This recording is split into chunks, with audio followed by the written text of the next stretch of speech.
Hey, everybody, welcome back to Mac and Mike. I'm Mike, and the other guy there is Mac. And this week we decided ahead of time to talk a little bit about how Google returns results. Mac earlier today sent me a text that showed that if you ask Google, uh, tell me about the threats against Donald Trump, it tells you the first headlines in the results are about threats that Trump has made to other people, not threats against Trump. So, I mean, this brings up a whole gamut of different things because I've been running the Veterans for Trump website for like 8 years at the grassroots level. And I've seen this time and time again where you ask Google a certain question and it comes back with the majority of things that are negative about Trump said in the news. And it's not just that. It's if you turn to artificial intelligence, which half of Google's results now are driven by that. Well, more than half, 99%, is there seems to be a left leaning bias, but that's probably, I would say, on a normal Google search, because 90% of what's out on the web is left leaning.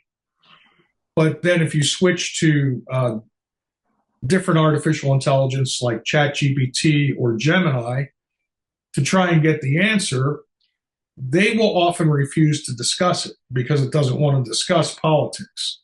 So I've had an X account for over a year now, which I pay for, which gives me access to Grok. It's Elon Musk's artificial intelligence. You know, he's into free speech. And Grok will actually give you political discussions and go back and forth. And, you know, I've noticed after asking a lot of questions, it seems to be really fair and balanced. And it does understand what you're asking, and it doesn't try and skew the results in any particular direction. So that's one interesting thing. What are your thoughts, Mac? Well, um, I know this sounds like a minor and almost insignificant thing, but I think there are so many aspects of this that are worthy of talking about in our free society. You know, my brother said to me the other day, "How can we stop people like this crazy guy who drove his truck down the middle of Bourbon Street and killed those people?" And I said to my brother, I said, if you want to live in a free society, one with liberty and one with individual freedoms, you can't ever protect yourself from that kind of action. And I think we have so many dynamics at play here. Anecdotally, there was an event at Mar-a-Lago a week ago, and I saw an interview with one of the participants who arrived at Mar-a-Lago, and I've never been there, but he explained that there's a bridge 2 blocks away from Mar-a-Lago, and in order to get to Mar-a-Lago, you have to cross this bridge. And he said the Secret Service were set up at this bridge to check ID and to check your be 2 blocks away. If you remember the guy that at the golf course that tried to shoot President Trump a couple of months ago, which by the way we has gone completely silent. We don't know anything about this guy. They arrested him. You saw a picture of them putting him in the back of the police car, and nothing, no news, no nothing, no updates, no who he is or what he was. We know he's from out of state and he got a gun when he was in Florida, which was like nearly impossible, but nothing. But we'll push that aside for a moment. So, and that guy sat outside the gates of Mar-a-Lago overnight until he saw Trump leave for the. That's how he knew when he was going to the golf course. Anyways, anecdotally, again, this guy was stopped 2 blocks away and then had to go through the first security checkpoint, you know, where they use the mirror and look for bombs and stuff and check out your car. And the dog comes by sniffing for any weapons or bombs. Then you get to a second checkpoint where they do a more invasive search before you can get into the building. And that level of security, I think, speaks to the number and the reality of the threats against the future president's life. He's not even president yet, but the government of Iran supposedly has a contract out for his murder. And there are other people too, not just the government of Iran, but um, that's a little bit unusual for that level of intelligence to come. So I just did a random search. How many threats are there against President Trump? And I use both Google and DuckDuckGo. Usually DuckDuckGo gives you a different set of results. And what I was flabbergasted by, Mike, was the number of articles where supposedly, air quotes, Donald Trump was threatening his enemies, and he had an enemies list. And once he was president, he was going to go after all these people who wronged him in the past. But nothing about the threats against the president or the soon to be new president, 47th president of the United States. And there are so many aspects of this lack of information. First, it's the media itself, right? What is the media reporting on? If no one's writing a story about the number and severity and the raw intelligence of the massive numbers of threats against this president, future president, former president, future president's life, if nobody's writing any articles, nobody's publicizing it, no one's talking about it, then there's not going to be any results for Google or for DuckDuckGo to give you, right?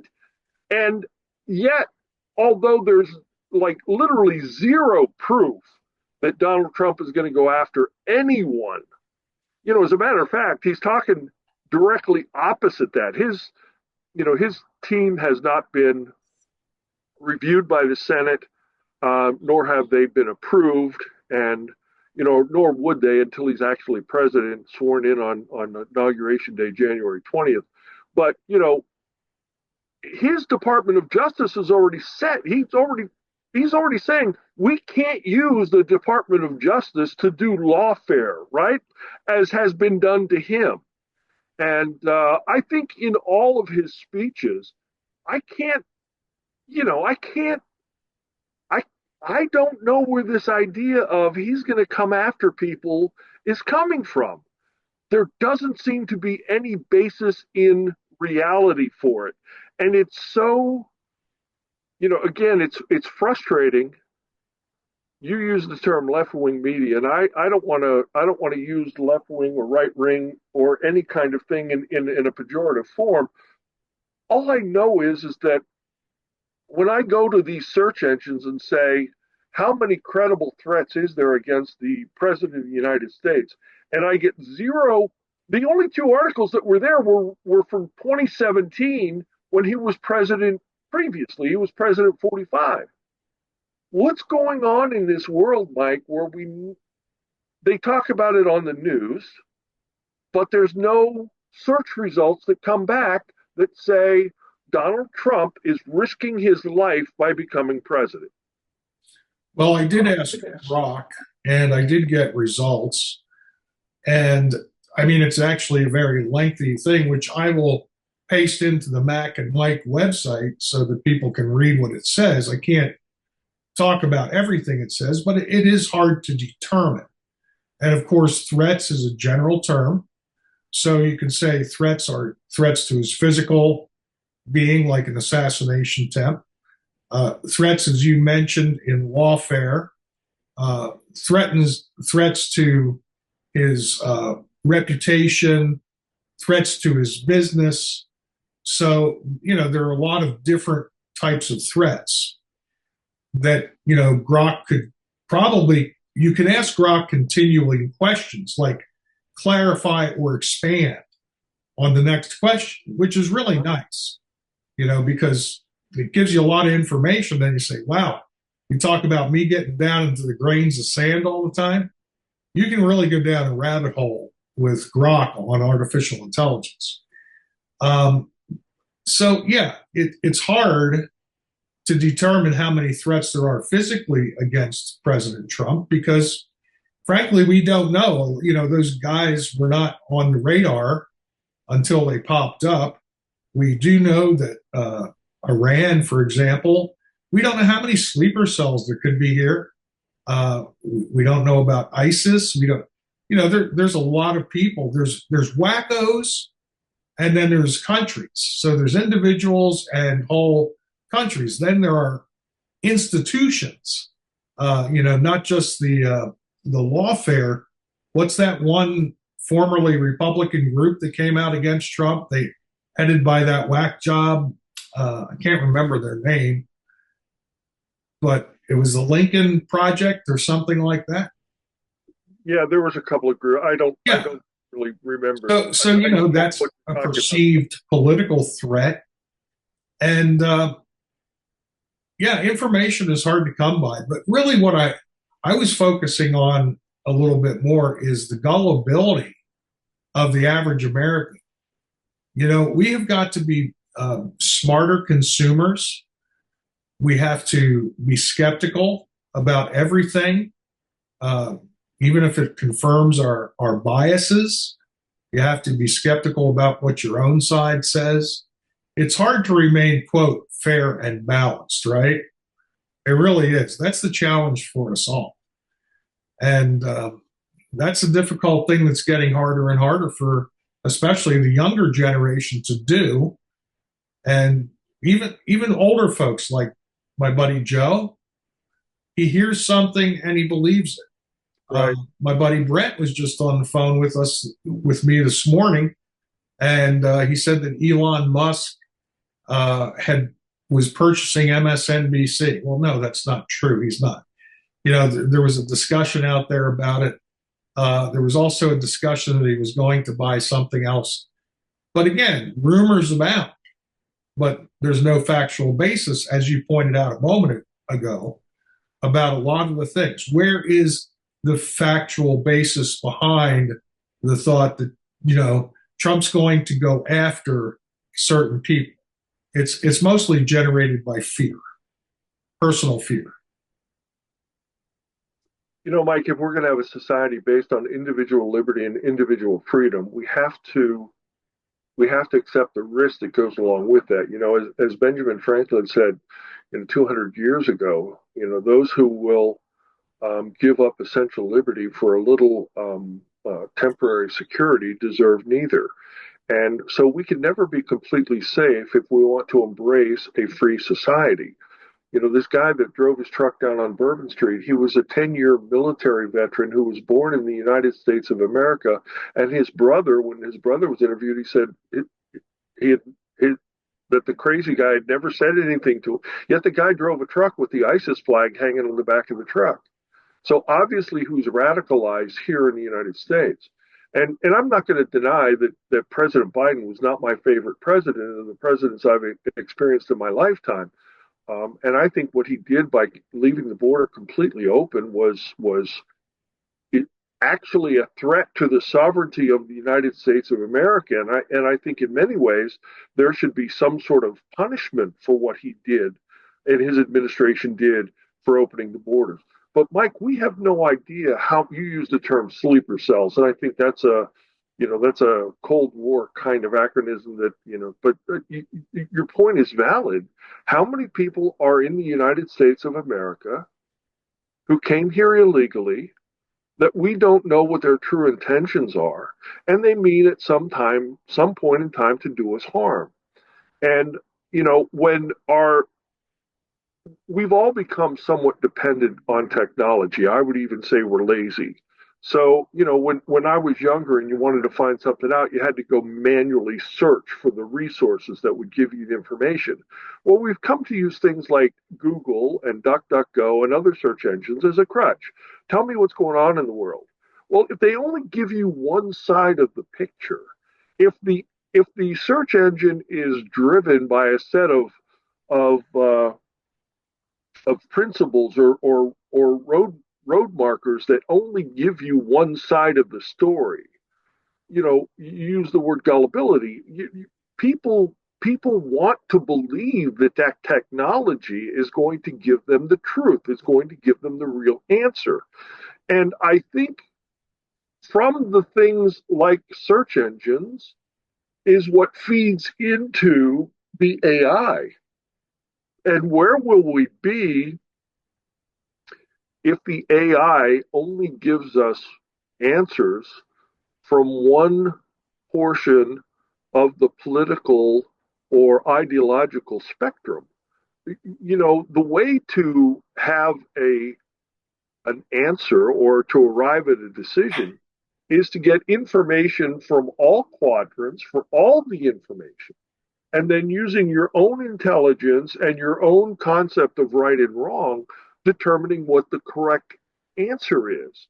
And I think that, look, we know a lot of people want to do our president harm. There's no doubt. A lot of people want to do our president harm.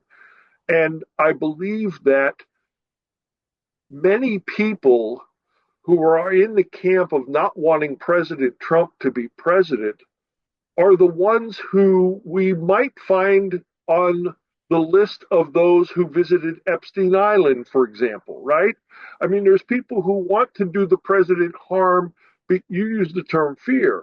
I think I think there are people who may have risk of Epstein Island or some other kind of thing that will hurt their personal lives or their career, and they are afraid that Donald Trump and his administration is going to make much of this information public, information that our government has hidden from us, right?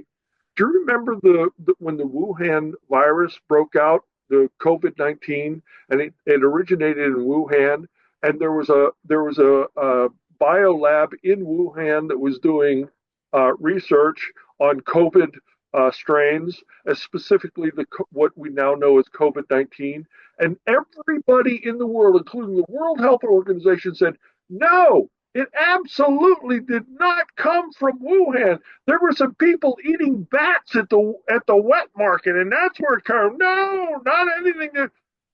But why did they do that? What benefit do they derive from lying to the public?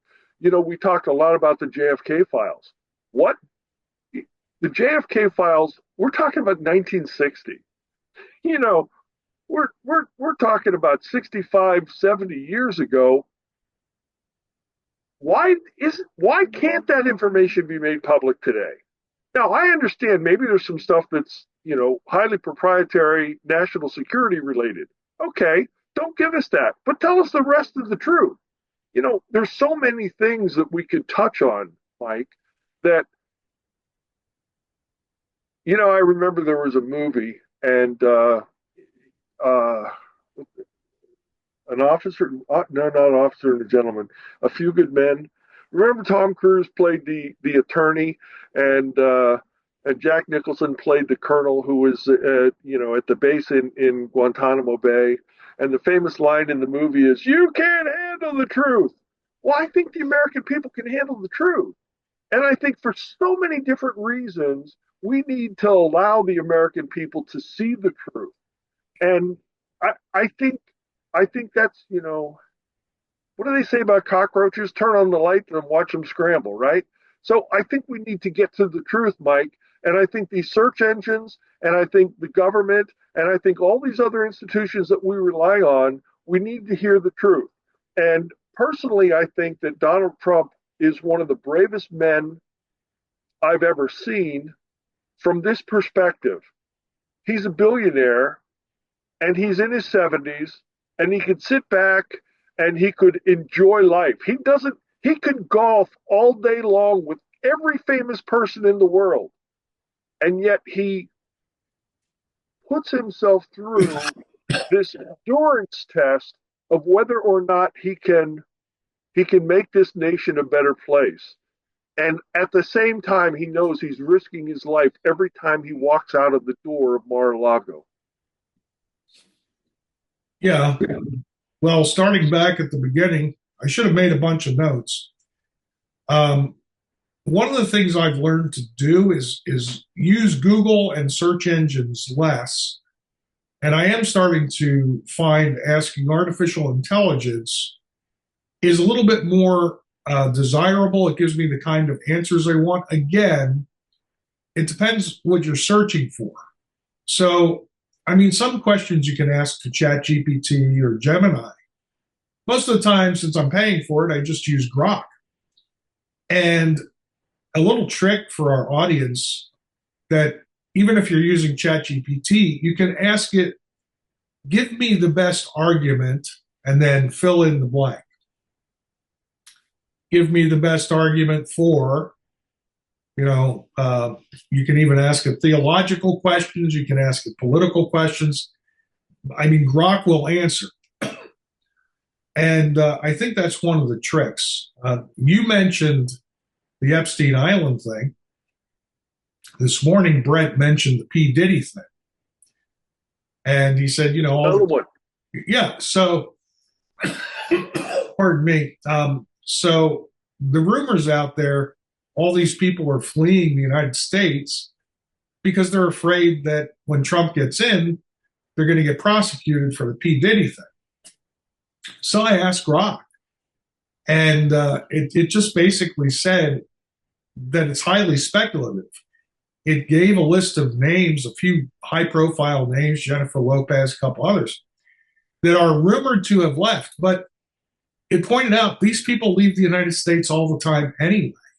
Right. They go overseas on tours for this. They go over on vacation. Work. Yeah. Work. There's no conclusive evidence in a lot of cases.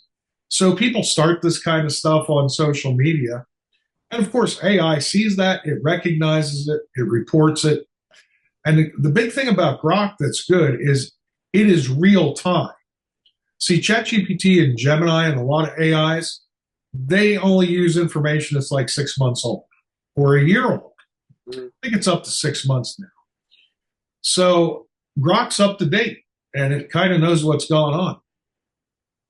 But in our own minds, we as the individuals have to remain healthy skeptics. When we hear things that we like to hear and they tickle our ears, and we say, oh boy, yeah, all those lefties are fleeing because of P. Diddy or Epstein, maybe that's just because you want to believe it. Maybe there's going to be some truth. But, to stick your neck out and say, oh yeah, that's the way it is, you run the risk of later being embarrassed. And once you embarrass, and this happened to me, I have no qualm saying it. I was caught with my pants down on something I had written about Trump, I don't know, 4 years ago, 6 years ago. I had said that he used this airplane to bring people over from the Middle East, some veterans. Well, that turned out not to be true. And I know that seems like a minor thing, and I did a retraction, a mea culpa on Vets for Trump. But, I think that was a big turning point for me individually because I had not been caught with my pants down representing misinformation before that. And, it was obviously unintentional. Right. But and I know how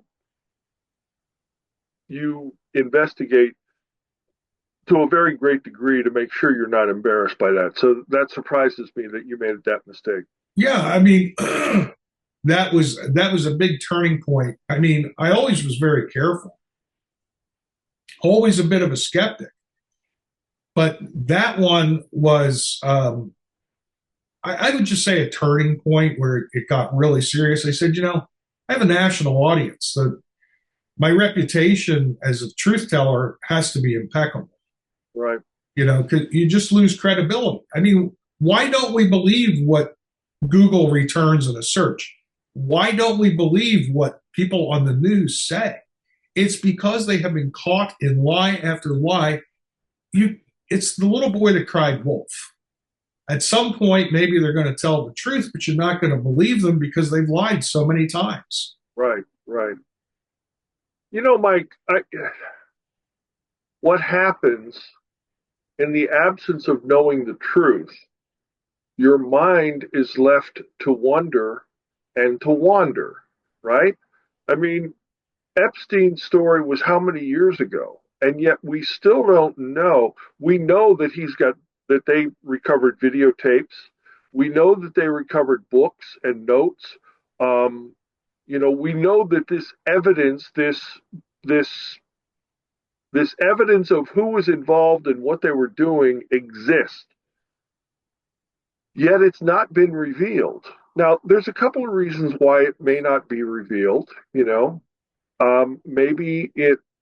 there are some cases where there were no laws broken, and so revealing the information of any individual's participation in non illegal, that is, participation in lawful activity, but maybe kinky, would damage somebody's reputation, and for what purpose, to what end?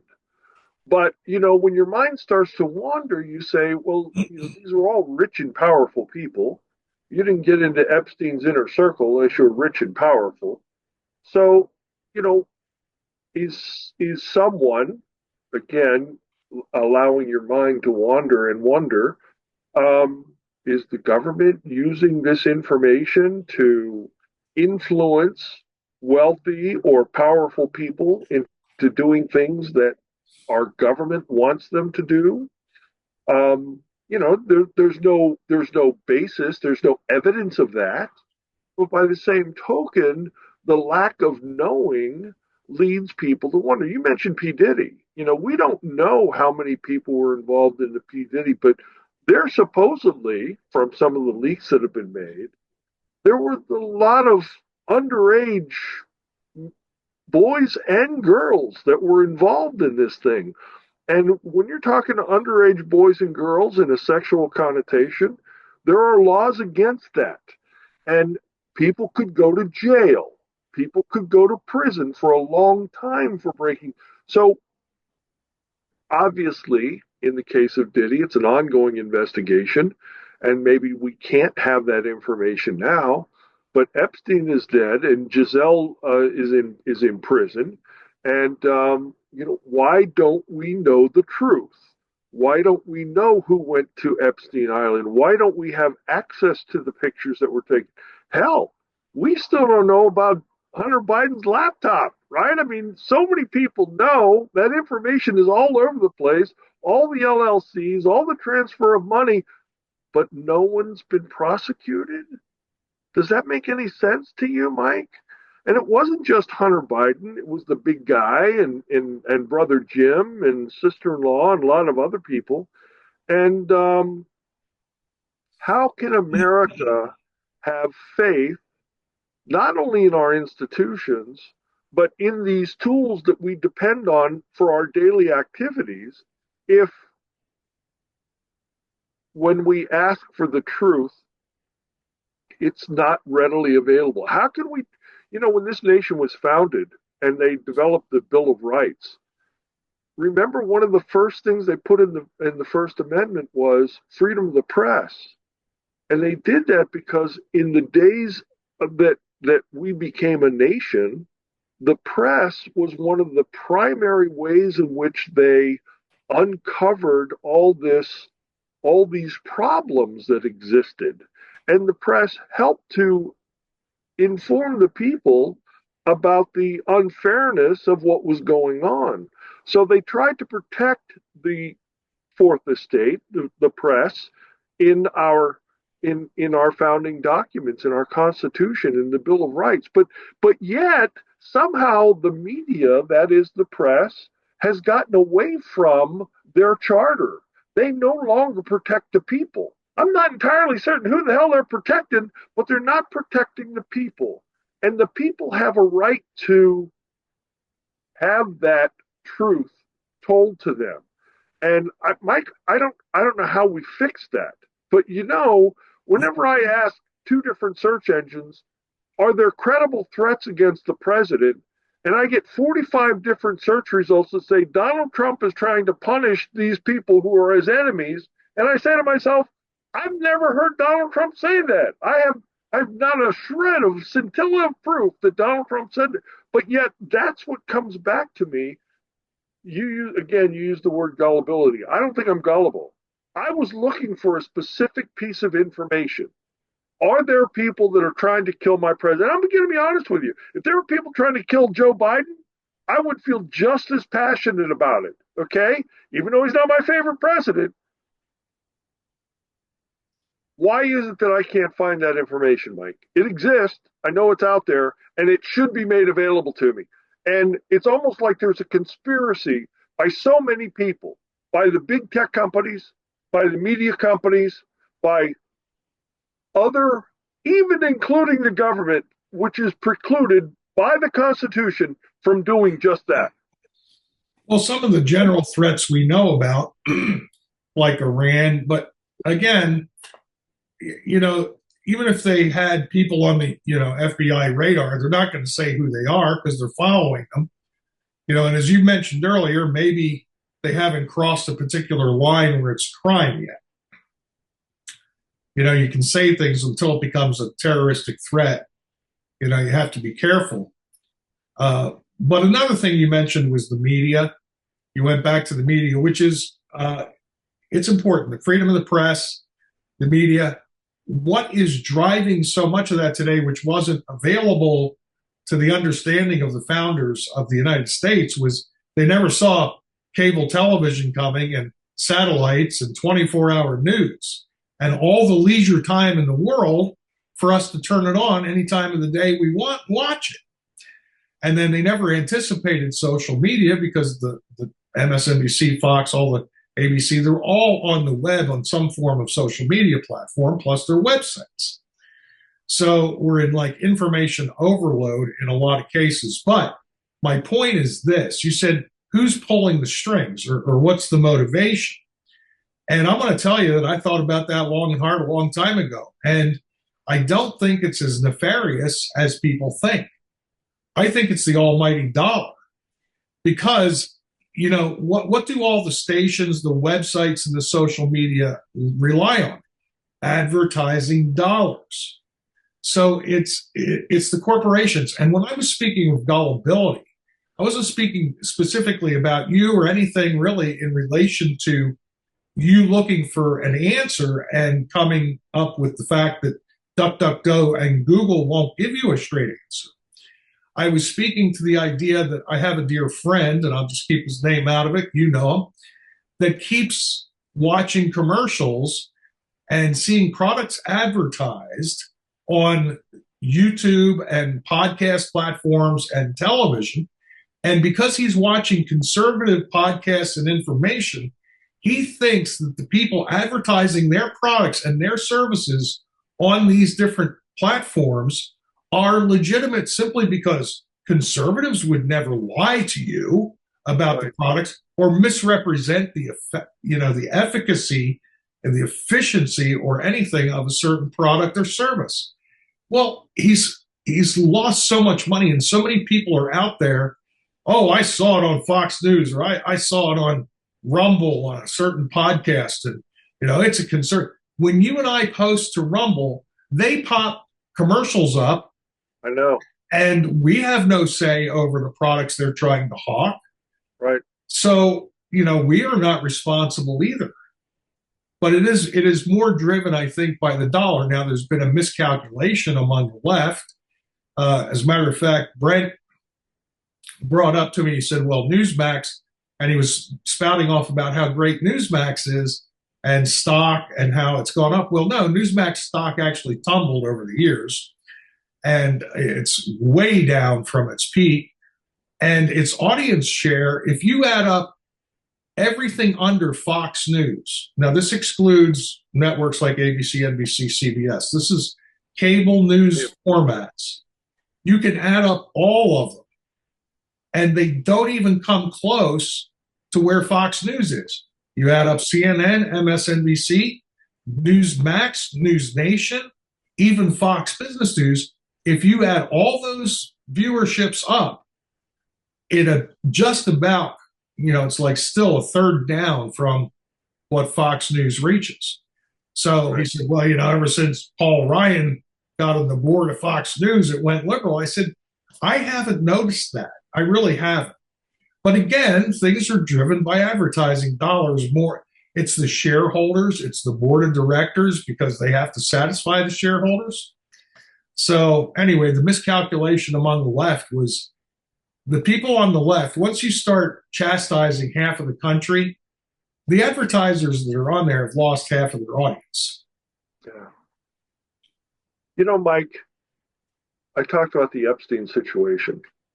Let's just suggest for a moment, and I have no information, but let's just suggest a rich and powerful man, somebody who is in charge of a big IT company, who could impact and could control. Remember the guy that used to own Twitter, right? Before Elon Musk bought it. Let's just say that there was compromising information about that guy, and somebody went to him and said, "I have these pictures and I have this description of the kinds of things that you were involved with on Epstein Island. And unless you do this to your algorithm, or unless you do this to emphasize certain stories that I want emphasized on your media platform, I'm going to reveal this information that I know about you and what went on at Epstein Island." Now, his name was Jack Dorsey. And by the way, I don't even know if he was involved in Epstein. Don't even know he's ever at the island. I'm just using this as an example because he's no longer in charge of Twitter and he can't do this. But what would he be willing to do to keep those secrets? What would he be willing to do with his Twitter platform in order to maintain his secrets and to not have people hate him or ostracize him or even arrest him and put him in jail? I'll give you. Would he do? What would he do to keep his secrets? Here's another hypothetical. Let's just say that there was a war going on in Europe, and it involved a couple of big nations, lots of geographic territory. And let's just say that the United States of America was sending billions and billions and billions of dollars to one country to support it. And by the way, we're not necessarily sending them tanks, we're sending them cash, okay? And we send billions and billions and billions of dollars over there. And then this new president is coming in. Do you know how much oversight we have over all those billions of dollars, hypothetically, that we might have sent to the big nation who was involved in a war? Not that, I'm talking about anything specific.